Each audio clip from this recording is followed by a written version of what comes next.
Nah, makanya buat teman-teman para konten kreator di Mekah, di Madinah bahkan ya, bukan hanya di Mekah tapi di Madinah, itu sekarang lagi diincar.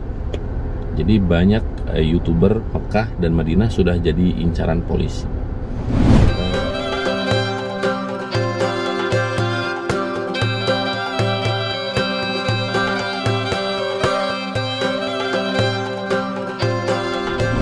Halo semuanya, assalamualaikum warahmatullahi wabarakatuh. Selamat datang semuanya vlog saya. Dan di video kali ini saya mau sedikit bercerita nih ya, setelah ditangkapnya Kang Abdurrahman di depan Masjidil Haram.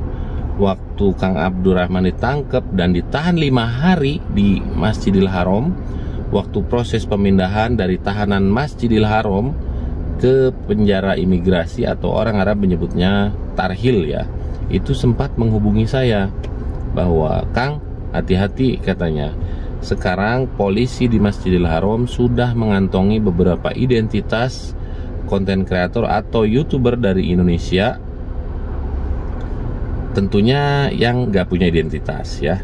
Nah, makanya ini imbauan juga untuk para jemaah umroh, bahwa kemarin juga ada jemaah umroh yang ditangkap polisi karena kedapatan membawa kamera 360 di depan Ka'bah. Jadi kamera 360 terus tongsisnya panjang, kurang lebih sekitar semeter lebih lah ya. Kamera 360 itu kan bisa melihat sekelilingnya. Nah, itu ditangkap dan ditahan. Itu luar biasa loh. Tapi untungnya si petugas travelnya itu gercep ya, gercep ngedatangi tempat tahanan di area Masjidil Haram. Jadi kalau nggak gercep itu otomatis bakal dipulangin. Nah, makanya juga buat para jemaah umroh, jangan sembarangan bawa kamera yang bukan kamera HP ya, entah itu di Madinah, di Masjid Nabawi, apalagi di Masjidil Haram. Memang banyak banget orang Indonesia yang nekat nyari rezeki di Masjidil Haram. Salah satunya yang jualan, ibu-ibu ya, jualan makanan Indonesia di area pelataran Masjidil Haram. Padahal itu polisi sudah standby di situ, jualannya di pinggir polisinya dong, luar biasa. Yaitu hak mereka ya. Cuman himbauan dari saya sih hati-hati, karena pasti bakal digerebek dan ditangkap. Dan kebanyakan memang orang yang jualan terus yang nekat ngedorong para jemaah umroh yang pakai kursi roda. Itu pekerjaan yang paling bahaya. Nah, makanya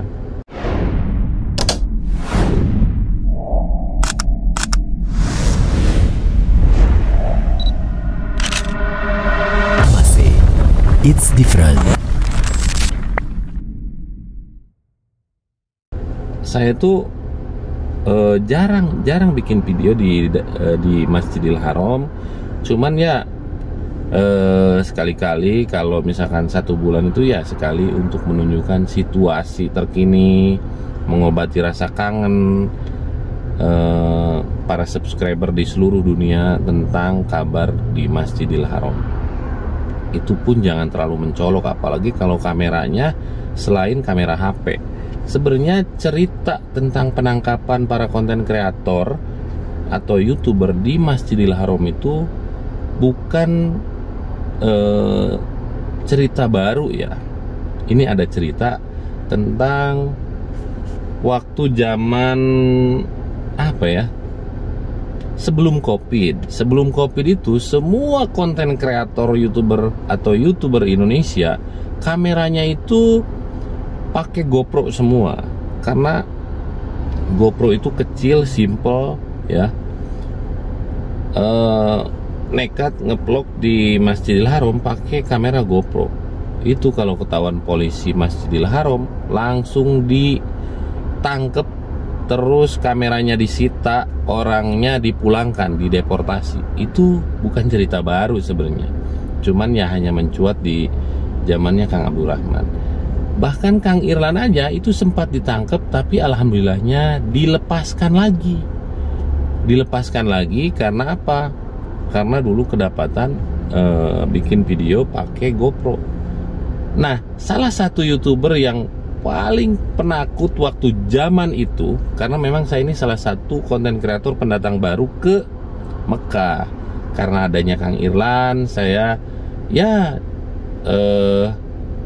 dibawa keliling sekitar kota Mekah. Secara Kang Irlan aja sebenarnya kurang begitu paham tentang kota Mekah karena Kang Irlan kan nggak ada mobil.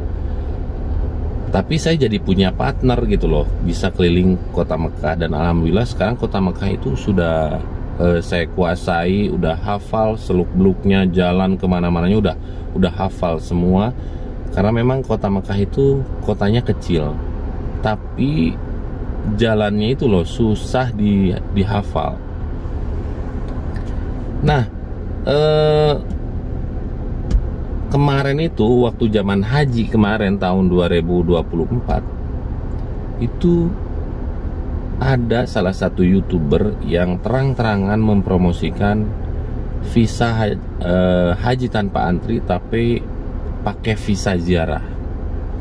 Nah, saya lagi yang kena, yang jadi fitnah. Itu padahal posisi saya di Indonesia. Nah, akhirnya ada yang ketangkap, nggak taunya bukan konten kreator. Nah, makanya buat teman-teman kalau misalkan mau hajian tahun 2025, jangan sekali-kali pakai visa ziarah. Hajian tahun 2025 ini bakal lebih ketat lagi ya. Nah, visa ziarah dari Indonesia sekarang ini untuk datang ke sini itu ketat banget ya. Ketat banget karena ya banyak disalahgunakan visa ziarah dipakai kerja. Termasuk juga kemarin Abdurrahman waktu 7 tahun yang lalu itu pakai visa ziarah, tapi niatnya memang untuk dijadikan identitas di sini. Orang kaya sekalipun susah ya. Ini Kang Abdurrahman dulu bosnya itu orang kaya, orang terkaya di Jeddah loh. Tapi karena susahnya mendapatkan visa kerja zaman sekarang ini, akhirnya menempuh jalur lain gitu loh. Nah, makanya buat teman-teman para konten kreator di Mekah, di Madinah bahkan ya, bukan hanya di Mekah tapi di Madinah, itu sekarang lagi diincar. Jadi banyak YouTuber Mekah dan Madinah sudah jadi incaran polisi. Bahkan alhamdulillah saya punya temen seorang aparat juga di sini mengingatkan bahwa bikin video di Masjidil Haram itu jangan terlalu vulgar. Ya, seiring berjalannya waktu, pengalaman saya tentang peraturan di Masjidil Haram, saya dari semenjak pulang hanya sekali bikin video di Masjidil Haram. Lain itu saya bikin video lebih banyak adventure, mengulas tentang tempat-tempat bersejarah. Jadi setelah ditangkapnya Kang Abdurrahman ini memang saya ke Masjidil Haram itu hanya untuk sholat, nggak bikin konten ya. Sebenarnya bikin konten di Masjidil Haram itu ya saya hanya nge-share situasi terbarunya saya.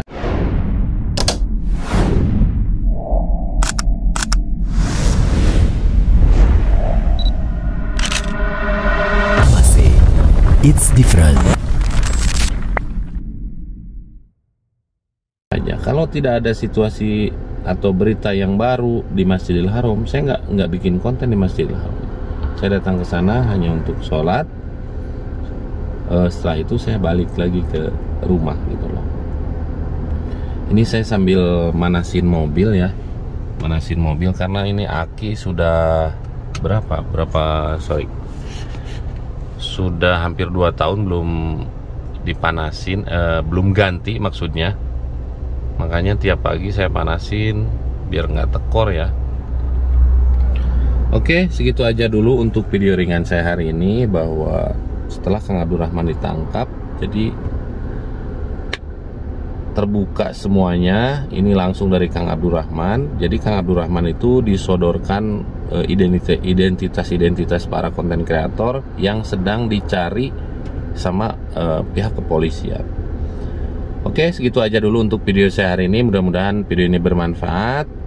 Jangan lupa like, komen, dan share video ini. Assalamualaikum warahmatullahi wabarakatuh.